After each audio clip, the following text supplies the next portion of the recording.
So really, it's in the process of making that I kind of find meaning and discovery, and sometimes I have to kind of remind myself again of this. I can get quite concerned about what it is I'm making and what it's going to be and its kind of form. And often I kind of leave things for a while and then they come into something else. And I quite like that kind of in a state of flux. My name's Esme Bone. I'm an artist and I work with drawing and sculpture. I guess sculpture is more new to me, and I'm kind of had to remind myself recently that it is really in the process of making that's really important to me. Because in drawing I have this kind of freedom and it's this real like process of releasing, and I kind of really understand that process for me. I think drawing really is at the centre of my work, and sometimes I feel like the sculptures are almost drawings in themselves. But I think I'm trying to sort of not label anything too much. I think an exploration of line is in there in both of them, and the relation to the body. Sometimes I draw to plan a sculpture or if I'm thinking about sculpture, and sometimes I draw and things emerge from the drawings. Also becoming more interested in kind of bringing things together in a kind of temporary way, and so it's kind of a loose joining or bringing together of things instead of something that's like really tightly fixed and with a final form. And I think I prefer to have my sculptures with soft edges, and I like the idea of just kind of assembling things together to be seen in one way and then just to take it down, and maybe it can be something else later on and then see what happens.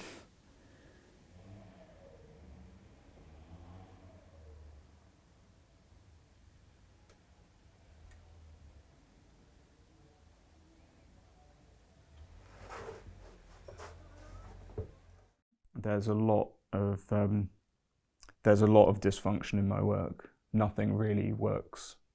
Nothing's really made to work. It always falls slightly short of working or making sense in as a viable object. I think we've got to remember that being alive doesn't necessarily fulfill a function. My name's Dominic Rose. I'm an artist based in Margate. I work primarily in sculpture, photography and found objects. So these were a series of bronze potatoes that I've made. The reason I was interested in the potato is that this thing with little value, either aesthetic or financial, and yet the potato is it's an incredibly important foodstuff. It can keep you alive. Once they're cast in bronze, as an art object, they have significantly more value, but they no longer fulfill any of the function of the potato. The making has become much more important in the last couple of years, and I think it's something that was waiting to emerge in my work. I try to give as much thought and agency to the materials and to the artifacts that I work with. In reality, that manifests itself in things kind of doing their own thing. There are a few reasons why I like dealing with waste material. One is that it's got a kind of archaeology about it. It's got a story that new materials don't have. Once something is useless, it's quite interesting where that fits in society, because if it's useless but it's not waste, and that might be the position that my art takes, it's something. It's got to be something else, and art allows you to play with that set of relationships.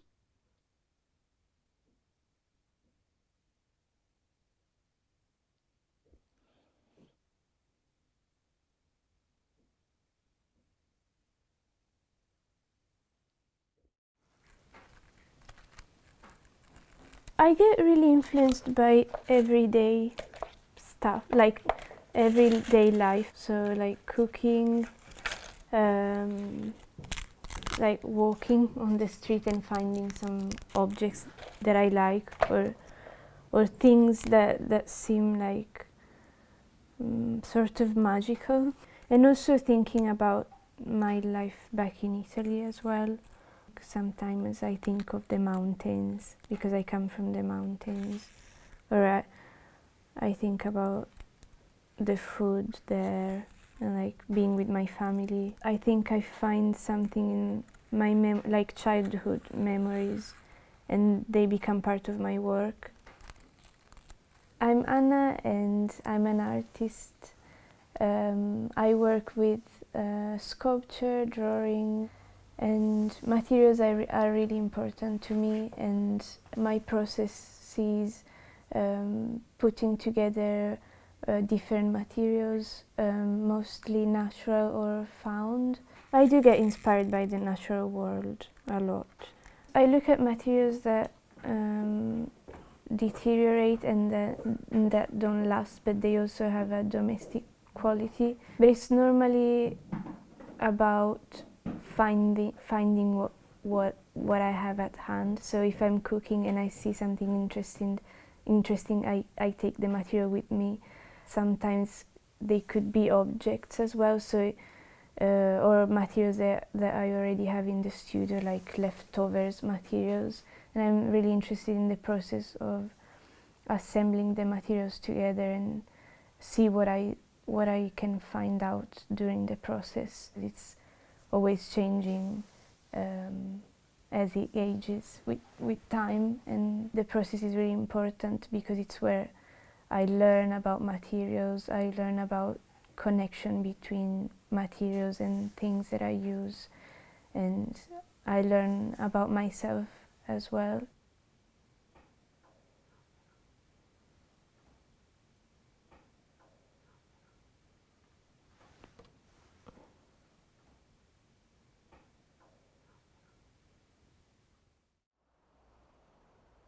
I wanted people to be able to look at a piece of visual art in the same way that they listen to a piece of music and really take it in. And the solution seemed to be in this installation art, where in fact you create an interior inside a given space, and people are if they're drawn in, once they're inside, they're almost a captive audience. In fact, installation is a way of creating theatre without any actors. But I wanted the people themselves to become the actors within the space, the viewers to become the actors. And I didn't know that that actually was a key to a practice which I'm very involved with now, which is participatory art. My name is Willow Winston. I committed myself as an artist pretty much 50 years ago, because it's truthful. You can be as truthful as you dare to be. Most of these paintings are collaborative, and that means that maybe 5, maybe 10 people have contributed to the finished object. I find these books fascinating. I just find that what happens when you put these disparate patterns together that have no relationship with each other, you think, but each one of these is, these little books is an example of a group of people coming together with all their differences and managing to make a strange kind of harmony. It's really, it's, you know, to find the common ground between things which are very different. And what happens is that you get one patterning next to another that you wouldn't have seen before, and in fact can make really, I think, really interesting and beautiful paintings by the combination, by this unseen juxtaposition of ideas. I've always considered that art is the most useful thing I could do, by the way, even when I was making my individual pieces for people to come and stare at and say, oh wow, how beautiful, kind of thing. Because beauty is behind the whole thing. And I do love the people that I work with.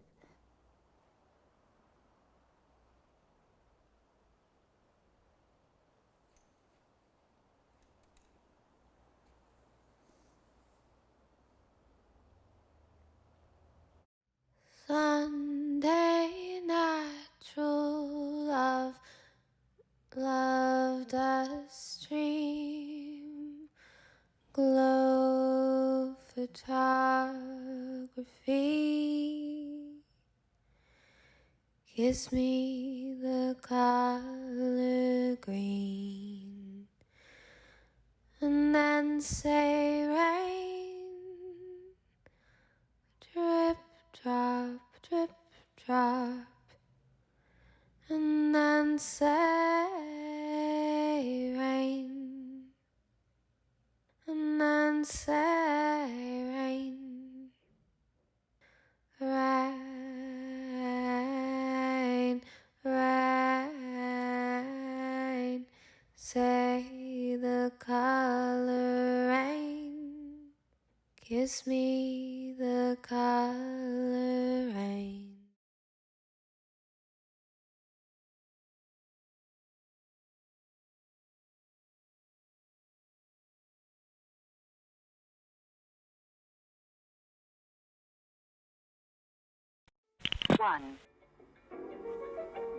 I've been working a lot with spirituality and illness, and specifically how we can access a higher spirituality within ourselves to overcome the feeling of illness. I struggle with endometriosis, and I use this as a way to process it, really. My name's Sophie Parker. I'm an artist experimenting in movement and installation. Endometriosis is where the lining of the uterus grows in different areas of your body. I suffered with it since I was about 16. I can go from being really well and moving a lot and being lively to then the next day being bedridden and being in quite a lot of pain.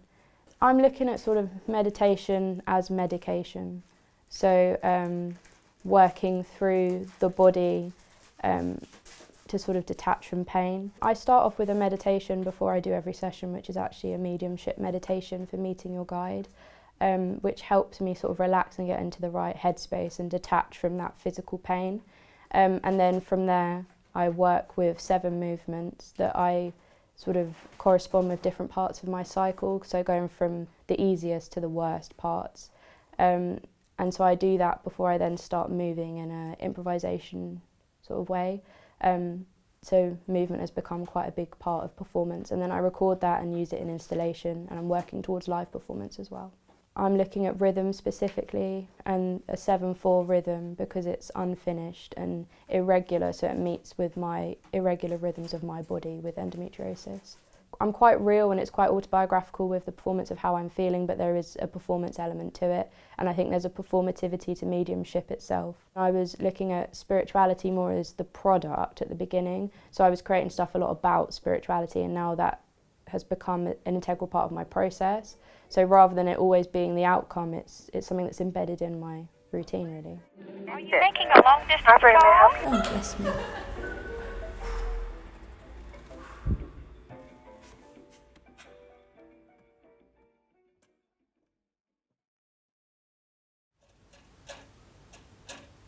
I mean, you know, we're all born into a world that we didn't create, and we inherit histories, narratives that we didn't write.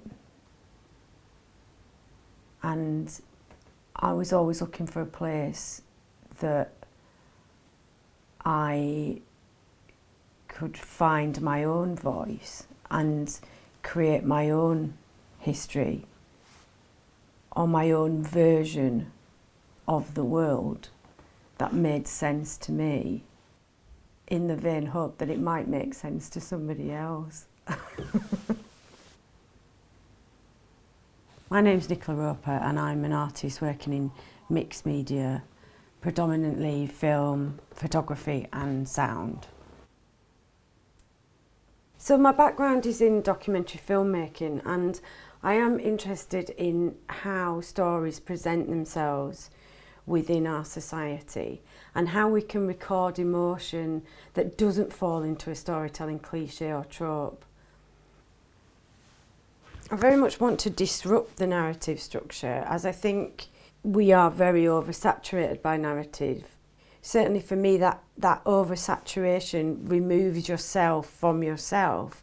So we become blind in our bodies to a way, we become blind to feeling without description. The main struggle I find, or the main question I ask myself, is how do I keep my creative practice alive? How do I keep a connection to the practice and a connection to the audience? And for me, that's in a constant, it's in repetition, it's in layering, it's in obscuring, but mostly it's in a constant retelling, relooking and rethinking.